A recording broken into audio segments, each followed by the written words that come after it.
जय श्री राम। लोकाभिरामम रणरंगधीरम राजीव नेत्रम रघुवंशनाथम कारुण्यरूपम करुणाक्रमतम श्री रामचंद्रम शरणम प्रपद्ये।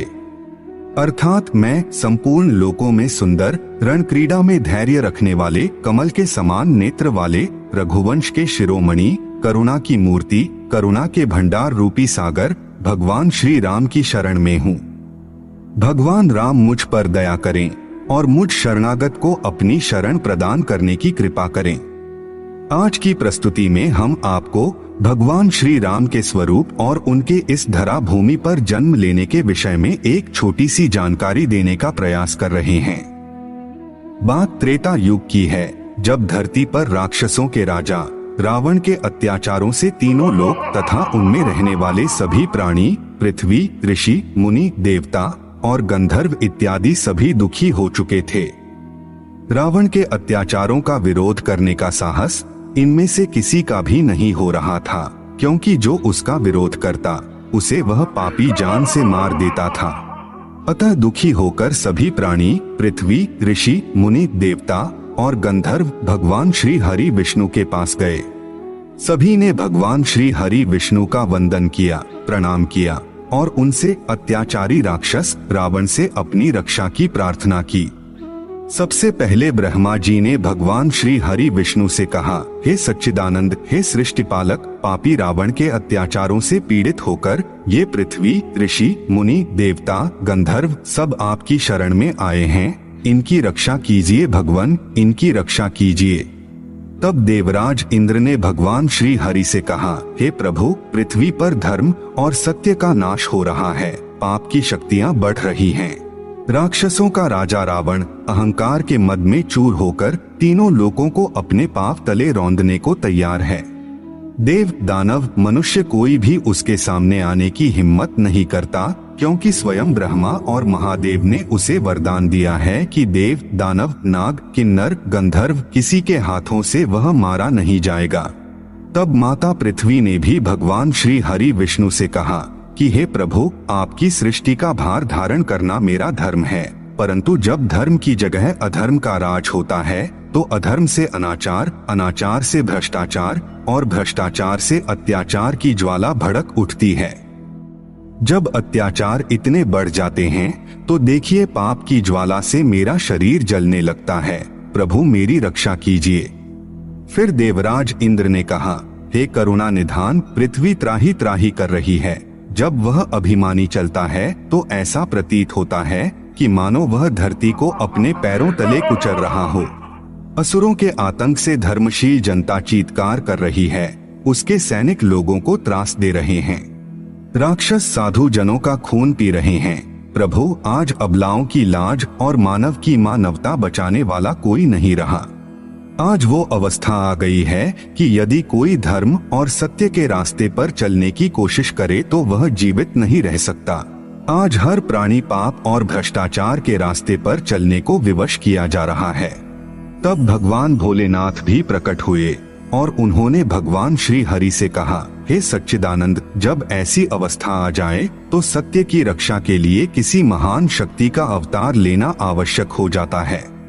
हे सर्वेश्वर, आपने जो कर्म का विधान बनाया है उसके अनुसार जो भी कर्म करेगा, परिश्रम करेगा, तपस्या करेगा, उसे शक्तियां अवश्य प्राप्त होंगी। हे प्रभु, उसी विधान को निभाना आपका कर्तव्य है। तब देवगुरु बृहस्पति ने भगवान श्री हरि से कहा, हे प्रभु, धरती पर जब भी कोई अत्याचारी प्राणी मात्र को अपने चरणों पर झुकने पर मजबूर कर देता है तो एक सच्चा प्राणी उसके सामने झुकने से इनकार कर देता है, क्योंकि उसे विश्वास होता है कि ऊपर कोई शक्ति है जो उसके साथ न्याय करेगी, उसकी रक्षा करेगी। जिस दिन ये विश्वास टूट जाएगा कि अंत में सच्चाई की जीत होती है, उस दिन कोई धर्म के रास्ते पर नहीं चलेगा। समाज बिखर जाएगा, धरती, सूर्य, चंद्रमा अपना अपना रास्ता बदल देंगे, सृष्टि का सारा क्रम अस्त व्यस्त हो जाएगा। इस पर भगवान शिव ने कहा, हे प्रभु, देव गुरु बृहस्पति ठीक कह रहे हैं। यही वह समय है जब ईश्वर का अवतार लेना आवश्यक हो जाता है। तब भगवान श्री हरि विष्णु ने देवादिदेव भगवान शिव शंकर से कहा, कि हे त्रिपुरारी, पापी के पाप में ही उसके नाश का बीज छुपा रहता है। जो रावण यह समझता है कि उससे बढ़कर कोई शक्ति नहीं रही, तो उसका नाश भी उसी अहंकार में छुपा हुआ है। उस अहंकार के कारण उसने वरदान मांगते समय मनुष्य और वानर के हाथों न मरने का वरदान नहीं मांगा था। जिस मानव को वह कीड़े मकोड़ों की तरह तुच्छ समझता है, उसी सामान्य मानव के रूप में मैं अवतार लेकर उसका मान भंग करूंगा। फिर भगवान श्री हरि ने कहा, हे पृथ्वी, समस्त जगत के प्राणियों, देवताओं, ऋषि मुनियों, गंधर्वों, ग्रहों और नक्षत्रों, अब आप निश्चिंत हो जाइए, क्योंकि हम अपनी समस्त कलाओं सहित अयोध्या नरेश राजा दशरथ के घर उनके पुत्र के रूप में पृथ्वी पर जन्म लेंगे और असुरों के अत्याचारों से पृथ्वी की रक्षा करेंगे, ताकि धरती पर जहाँ भी लोग सत्य और धर्म का साथ दें, तो वहाँ उन्हें एक विश्वास हो सके कि अंत में जीत सच्चाई की ही होती है और इस सृष्टि में एक ही जय घोष गूंजेगा, वह है सत्यमेव जयते।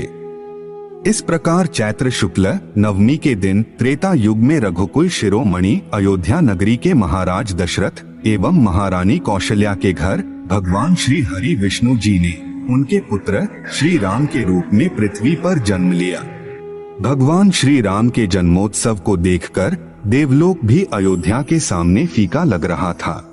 सभी देवता, प्राणी, ऋषि मुनि, गंधर्व, किन्नर, चारण, भूमाता, ग्रह और नक्षत्र इत्यादि जन्मोत्सव में शामिल होकर आनंद उठा रहे थे। तो यह थी भगवान श्री राम और उनके इस धरा भूमि पर जन्म लेने के विषय में एक छोटी सी जानकारी। हम आशा करते हैं कि आपको यह जानकारी अच्छी लगी होगी। अगर अच्छी लगी हो तो वीडियो को लाइक करें और हमारे चैनल को सब्सक्राइब करने का कष्ट करें।